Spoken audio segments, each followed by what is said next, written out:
A big part of any culture that I want to create is avoiding animal abuse. I mean, obviously, we want to avoid people abuse, and people are animals. Uh, but when it comes to animals, some people don't care about them very much. And I would actually like to set some standards of how we treat animals in a humane way. Now, I'm not a vegan, so I mean, there's even people out there who say you shouldn't have a pet dog.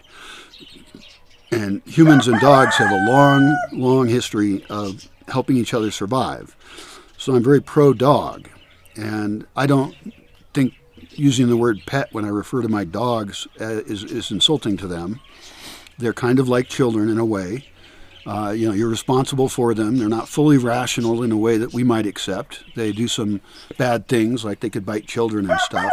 So we have to control them and train them well. We have to have a positive relationship with them. I don't want dogs to be tied up all day, for example. I don't want birds to be in cages.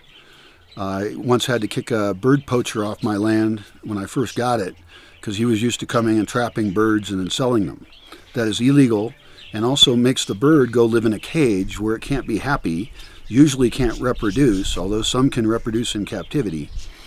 And I'd rather have instead, bushes that birds like and trees that are really good for nesting, and for things like owls that are cavity nesters to have owl boxes to help birds have an outside free life, and treat them as wildlife rather than putting them in a jail.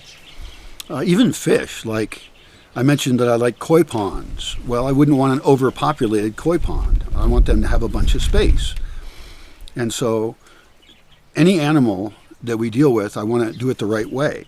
Even the animals that we're going to kill and eat, for example, chickens you occasionally kill, and you trap them and you take the eggs from them, so you're using them. But I want chickens to have a big open space where they can have healthy food. And rabbits, the same thing. I want to colony raise rabbits like I have before. I'm not currently raising anything except dogs, and then I protect wildlife. But the rabbits I've raised had a big, huge courtyard, and they barely knew they were in a cage, except that they were protected from most predators. I do need to have better walls than I had before because I did lose some rabbits to predators.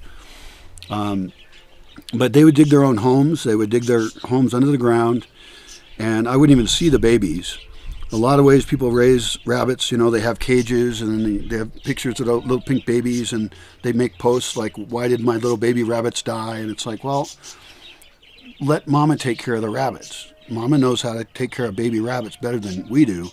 And so if she digs her own hole and has the babies down there and they get that rich milk from the rabbit when they're really young, and then I only see them when they come out and they're like this big, and they're really cute, and they hop around and eat plants and stuff because it's time for them to get out of the rabbit warren.